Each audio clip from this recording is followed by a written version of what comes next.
ano man ang desisyon mo, lahat may masasabi. Lahat gusto makialam. Hindi ka, para bang, can I just live my life?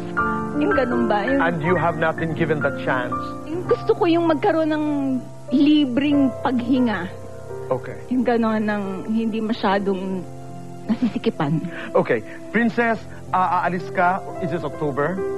Well, I'm still trying to fix my papers and everything. Okay. So, hopefully, by the end of the year, I'm out of here. Whatever we say, you are a child of show business. At hindi lamang ang pamilya mo, mga kapatid mo, ang ama mo, ang iyong iiwanan. Meron kang isang publiko na pinanunood ka, nagmamahal, na mamimiss ka sa iyong trabaho. Would you like to say goodbye to them? I'm not really saying goodbye, and I truly, truly appreciate your appreciation. Masarap magtrabaho. It's just that, sana katulad ng mga accountant, after 5, hindi ka na accountant.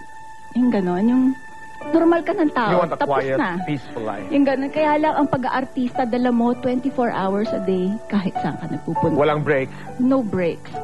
And ako talaga, from the bottom of my heart, nagpapasalamat ako sa inyong suporta, sa lahat ng mga manonood, sa lahat ng mga nakatrabaho kong producers, directors, mga artista, production people. Masarap lahat yan. Pero gusto ko munang umalis sandali at mabuhay ng simple at tahimik.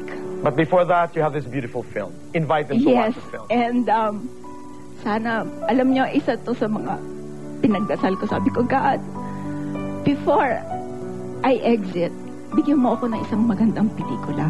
Isang pelikulang pwede kong ipagmalaki sa mga apo ko talaga. Hindi pong kaapu-apuhan ko, ma-appreciate pa rin nila at makaka-relate pa rin sila. And this is a film. And this is the film. I really hope you get to watch it. It is called Mila, starring, sinong kasama mo starring dito? Maricel Soriano. Okay. And this is opening Princess. On Wednesday. That's right. Yeah.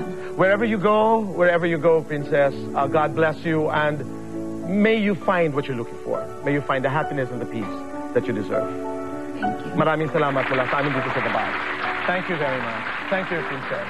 Mga kaibigan, huwag din pong kalilimutan panoorin ng Mila that opens Wednesday, 9:55. Princess, maraming salamat. Thank you rin. Mga kaibigan, huwag po kayong alis dahil magbabalik pa po ang The Box.